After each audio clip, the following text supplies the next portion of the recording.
EGM Network. Honestly, without Treasure Coast Community Health, I think we'd be a much poorer community in terms of our health. We're always striving to fill the gap for everyone in the community, rich or poor. Good afternoon and welcome to Community Conversations. I'm so glad that you've got the radio dial turned to our station so that you will participate in a most unusual conversation we're going to have today. I always look for nonprofits, and sometimes I get for-profit guests here as well. But nonprofits run a pretty lean budget, and so getting the word out about their services sometimes can be a little challenging. So this is my opportunity to catch up with colleagues around Indian River County and see what they're doing and let you know what they're doing. And so today we have a most unusual set of guests. I always encourage the guests to bring someone else so that if I ask them a question and they don't immediately have an answer, somebody else might fill in. Today I have Shelly Ferger from Dogs for Life, and she brought two guests. One is our human companion, a volunteer of hers, Linda, and we're so glad you came. Thank you. Really. I don't know if you're going to supersede Shelly because she's a talker, but but it's great to have you here. And Shelly brought her guest, her home guest, Dallas the dog. So tell us about Dallas. Dallas the dog had a brother named Austin. So as you can imagine and guess, they came from the state of Texas. And they were part of a breeding co-op that Dogs for Life is fortunate enough to be a part of because of our accreditation with Assistance Dog International. And these are service-bred bloodlines from all over the world, and they are phenomenal. Of course, they're Labrador Retrievers, which is the #1 dog in the world, but they don't have the prey drive. They don't have the hunting instinct, although they do have the nose. And that makes them really great for PTSD because they're able to smell the chemistry, body changes in their people to then perform the task that they've been trained to do. And they're also perfect for mobility task work because they're easygoing and laid back and they don't pull and lunge and he couldn't get any more laid back than lying on the floor. But he's resting right now, too, because he's been playing all morning with the other pups at Dogs for Life. So he's taken a power nap. Beautiful dog. Nice dark coat, all shiny. So you talk about the PTSD smell. I thank you for that because I recently saw a real short video clip of a gal who had a service dog, and he would sense when she was going to pass out. And I thought, how in the world could they possibly know that? But it's about the scent. It's the scent, and it's an amazing thing. The dog's sense of smell is so strong. I've heard it said they can smell a bone 4 feet under the ground that's buried. And I can believe that. They can pick up pheromones that are being released on the top of the water when there's a body underwater and they are being used for search and rescue. Phenomenal. Earthquakes and when they're going in as rescue dogs, they tell you exactly where to dig, which is why they're so valuable in those environments.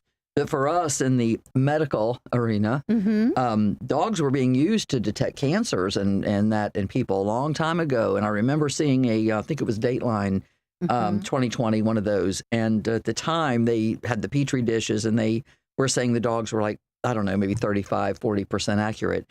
Until 20 years went by and they realized the dogs were tagging on Petri dishes that were cancerous, but modern medicine had not detected it yet. Isn't that something? Their noses are phenomenal. And then not only are you getting a dog that's alerting you to your condition, your anxiety, your panic attack, depression, any of those emotions that are part of the PTSD arena, you're also getting the companionship and the love and the warmth and the bonding that occurs with a dog, and the combination is just priceless.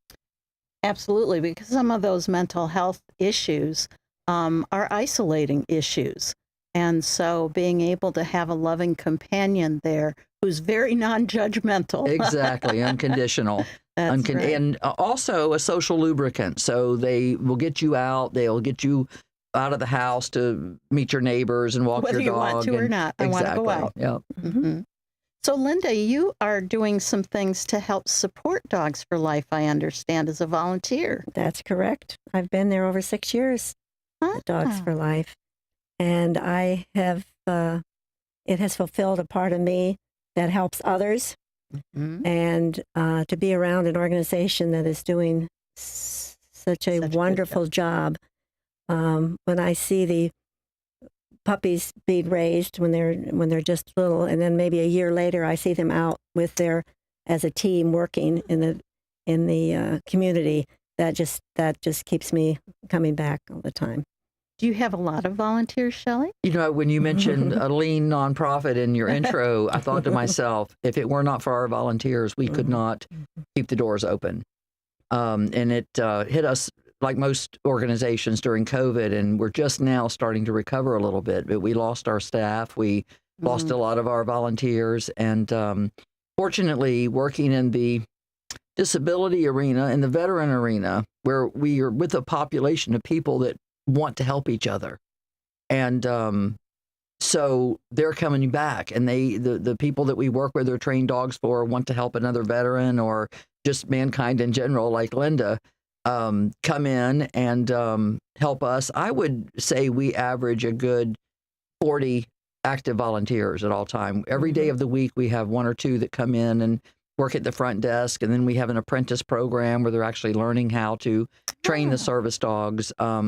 We really only fully certify a dog that lives in Indian River or surrounding county, but we do a lot of educational programs teaching people how to train their own service dogs.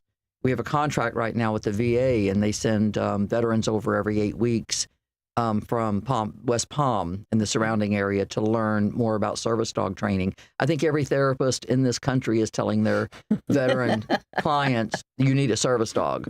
And so they're high demand, learning the ins and outs. They are high demand. Since 2015, they blew the top off of the service dog world. A lot of organizations even changed their mission around the veteran population because there's so many after the Gulf War that wanted service dogs. And particularly if you've handled a dog in the military, those people really want service dogs, and they want to train them for other veterans. And so there's a lot of organizations in the state. There's only 5 accredited organizations in the state, and we're the only one that train dogs that people already own.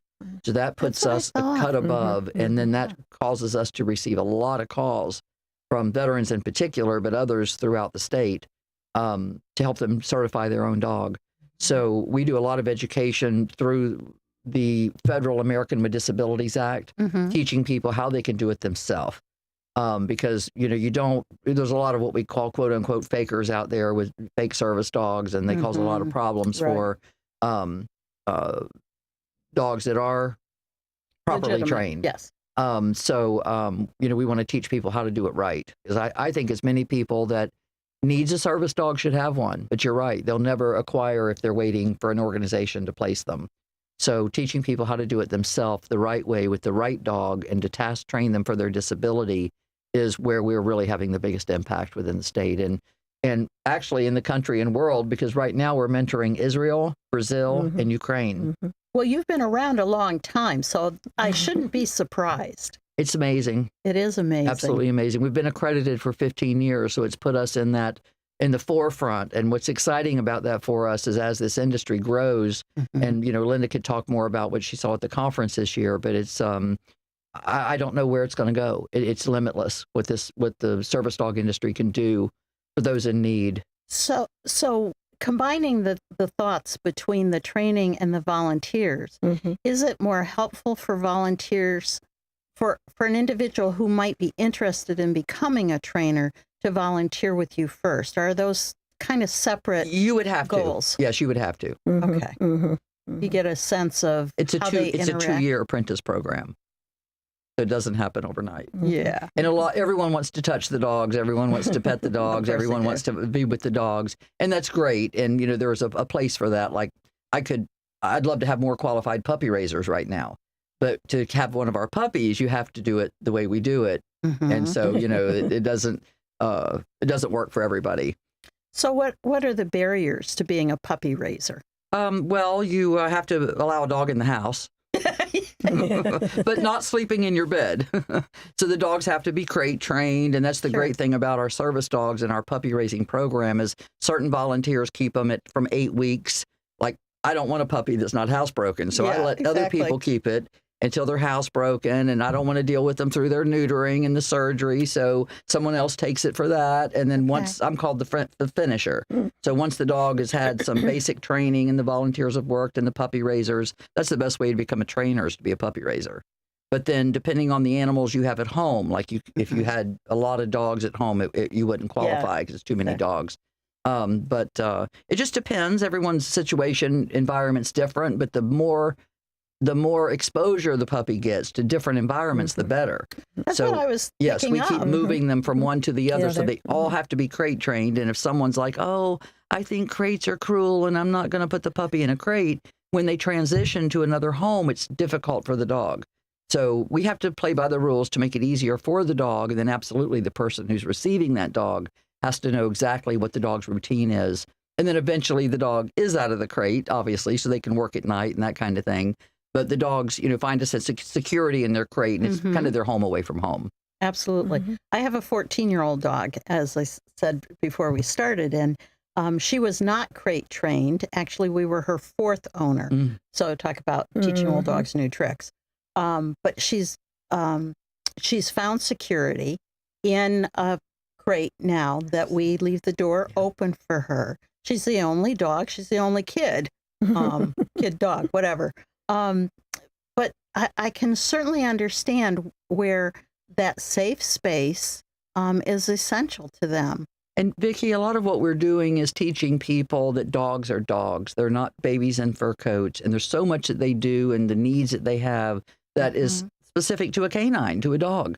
And once you understand how to read them and communicate with them and what their needs are to keep them whole, I think one of the number one problems with dogs and people are separation anxiety, not only for the dog, but for people too.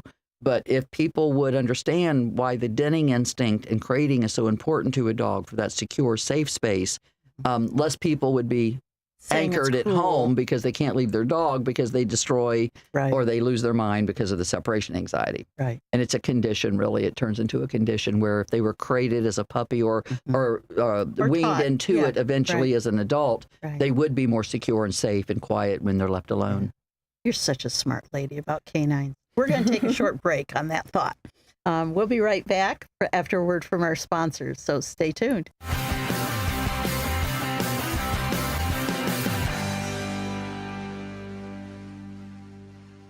Treasure Coast Community Health in-house pharmacies have the lowest prices in Indian River County, even lower than big box pharmacies. Taking your medication as prescribed leads to better health. Affordable medicine makes it easier. Treasure Coast Community Health patients can pick up medicine as they leave the office or use free delivery and mail order services. Pharmacists are always available to answer questions. Switch to TCCH pharmacies. Save money, stay healthy. 772-257-8224 and ask about our price match. Are you a therapist or a nurse seeking the multi-state compact license? In the state of Florida, these and many other industries require a Level 2 live scan background check for clearance to work in your industry. A1A Fingerprints is your certified live scan source from Broward to Brevard. And if you're a medical provider, you need to be registered on the ACA web portal. A1A Fingerprints will help you navigate and comply with the law. Call 772-494-6556 or visit a1afingerprints.com. A1A Fingerprints. What's on your list? Ice cream? Laughing so hard it hurts? The way the sun feels on your face? For one child, a simple list of brilliant things becomes a lifeline, a way to bring hope to his mother, and maybe to himself. Every brilliant thing is a funny, heartfelt journey through life's ups and downs, where you help tell the story. Now playing on the Waxlack stage at the beautiful Riverside Theater. Get your tickets now at the box office or riversidetheater.com. Hey you! Host your very own show every week at Evergreen Media Network in Vero Beach. Go live to YouTube and Facebook with up to 4 people and your very own producer. Be heard on more than 15 podcast platforms and local radio. All you have to do is show up and talk. Your guests can join from anywhere in the world. It's easy to get started with the largest podcast studio on the Treasure Coast. Contact Evergreen Media to tour the studio. And welcome back to Community Conversations. If you're just joining, my name is Vicki Soule. I'm the CEO of Treasure Coast Community Health, where we provide medical, dental, behavioral health, pharmacy, and now optical services for everyone who has a footprint in Indian River County. So that might mean you work here as opposed to live here. It may be that you are already seeing us for your medical needs, but we also take care of behavioral health and dental. And of course, we have the best prices in town for our pharmaceuticals. So if you're looking, 257-8224, we can get you in pretty darn quick. But today I'm here with Shelly Ferger and her volunteer Linda from Dogs for Life. And we can't ignore the little brown blackish puddle on the floor there. Dallas, our dog. Still sleeping. Quietest dog I've ever seen. But you said he was playing this morning, so that explains it all. Well, they get tired, and afternoon is nap time, right? So, but I was thinking as we took our break, every organization at some point, and your organization's at 15 plus years is no youngster to the mix, looks at some sort of accreditation standard. So tell me about how Dogs for Life fits into that. Sure, Vicki. Actually, Dogs for Life was founded in 2002, so we're 20 years old or longer, and then we were accredited 15 years ago. So every 5 years, we have to requalify and be reassessed, and other trainers and CEOs and founders and come from other organizations around the country and look at your organization. But not only are they looking at the service dog training end of things, they also look at your governance and your board of directors and your fundraising ability and are you insured? And they're helping us adhere to a standard. Every 5 years, depending on what you have within your organization, you have to develop new protocols and procedures. For example, when the veteran movement exploded, like I said, in 2015, we had to revamp our organization to know more about veterans and military culture and PTSD and things of that nature. For example, you can't train a hearing dog for someone without knowing a little bit of sign language or a little bit about deaf culture. And so that's what sets us apart from a lot of service dog organizations, is that we have some of that training and ability. Well, and the rules keep changing too. And they do change, and the demands change, and the everything's constantly changing. Right. The laws are change too. We were going to touch on that. But right now, the thing that the Assistance Dog International accreditation does for Dogs for Life and other agencies, I can't remember the exact number. It used to be around 160 worldwide, so it's probably about the same. That if you are certified by an accredited organization, that then gives you the ability to fly with your dog on an airplane, or if you're a veteran, to get your benefit through the VA. So you have to have that standing. And as I mentioned earlier, one of only 5 in the state, and the state of Florida is the number 2 state of the most veterans retiring. Yeah. And it's just impossible. You will never find. The chances of. Now, if you live in Indian River, St. Lucie County, you'll have it made with Dogs for Life, depending on your dog and if they qualify to be a service dog. Most of the dogs that we interview and people do qualify for the program. However, the dog has to be able to be trained to perform the task to mitigate the disability. And we train hearing dogs, some mobility work, and then PTSD for veterans. So we stay pretty busy. We average around 50 dogs in our queue at all times. Wow. And we've trained hundreds of dogs. And most of the teams that we bring into the program make certification. It takes about a year, once a week, coming to our facility to be able to certify your dog in impeccable obedience and task training. I was going to say, you are one of the few that will train a pre-owned dog, and yet not everybody's going to qualify. Yeah, just because you love them doesn't mean they've got the aptitude to And you know trained. What's the thing that I see the most that doesn't qualify are dogs that have a lot of anxiety. Yeah. And so you need a stable dog. I mean, Dallas is a little too stable for some. Enjoy your nap, Dallas. But if you have a dog that's like really hyper or barky or, you know, and to be able to take them into strange places all the time and strangers and the public, it's very stressful for a dog. So they have to be stable to be able to be a service dog just because of the whole nature of what they have to do. Yeah, I have a son who has a dog that never stops.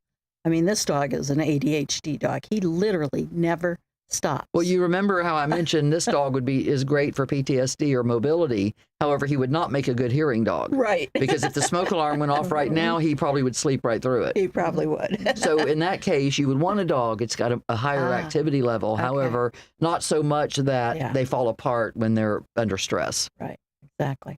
So, Linda, I understand that you recently went to one of these conferences, National Association get-togethers. That's very unusual for a volunteer to do. Well, I'm also a board member at Dogs for Life. Aha. Okay. So, as a board member, I joined another colleague who's also a board member and his service dog, and we spent 4 days in Orlando at the conference. And the most amazing thing was that there were over 300 attendees at this conference, and there were probably about 50 or 60 service dogs in attendance. But these folks were from all over the world that are doing this same thing that Dogs for Life is doing here in Vero Beach. What an experience! And so to interact with people from England, who happen to be training for different tasks than we're training for, it was an amazing experience. Yes. And that is the value of being able to go to those. And that's why I said, wow, for a volunteer to spend that time doing that. But truly, it's a wonderful thing that you and your board members went. Again, with costs going up, a lot of folks are sort of discouraged from going to those gatherings because it can be pretty expensive for a couple of days. So that's great. So did you pick up some tips for Shelly? Oh, yes. I gave her a full... I haven't had a chance to read them yet, but I'm looking forward to it. That's the problem. There's so much to gather and learn. And of course, the technology, they recorded these sessions that we attended so that we can go back and but it was good for me to kind of highlight the ones that I was important to me and the other attendee did the things that it was important to him, so then we can come back and help Dogs for because Life again, every location, every school has some things that they're very good at and other things that you can say, maybe if we tried this or plug in that. So there's always something to be learned and changed. And some of the organizations have their own kennels, so they are breeding some of the dogs. So they have a whole different set of circumstances than we do. I wish I was younger and retired or retired, because then I could be a puppy raiser. But then you could be a puppy raiser. Can't do that if you're working full time very well. Yeah. True. Yeah. So what else are you going to tell me about that I don't know, which is leaving you wide open? Well, I'd like to mention, to piggyback on what Linda was just talking about, you know, there's the conferences, and as we all know, they have like an administrative track, a training track, fundraising track, you know, there's all of these organizations that are accredited or nonprofit. However, the roundtables at the lunchroom, in the halls, at the when you're looking at the vendors and those sort of things, is when you really get to the meat, and you meet another trainer, you meet someone from another organization. How do you all do it? And we tried that, or how could we make that better? I'll never forget running into Dr. Temple Grandin at a conference once, and I saw her sitting by herself in the lunchroom, and I raced over there as fast as I could. May I sit by you? And just in that hour of having lunch with Dr. Temple Grandin was phenomenal. So you learn so much, and you realize that in the industry, what you're doing right, what you can do better, but it also gives you a sense of professionalism to see that this is, it's a great line of work. It's a great career. I just have We're going to have you back to talk about that, because we've run out of time today. Yeah. But give your phone number if anybody, or your email address, or your website. Well, it's all about Dogs for Life. Google and you'll find it all. It's the phone number is 772-567-8969. Thank you both for being here today. Thank you for and having me. Stay with us. We will have them back again. Take care now and have a great afternoon. Thank you, Vic.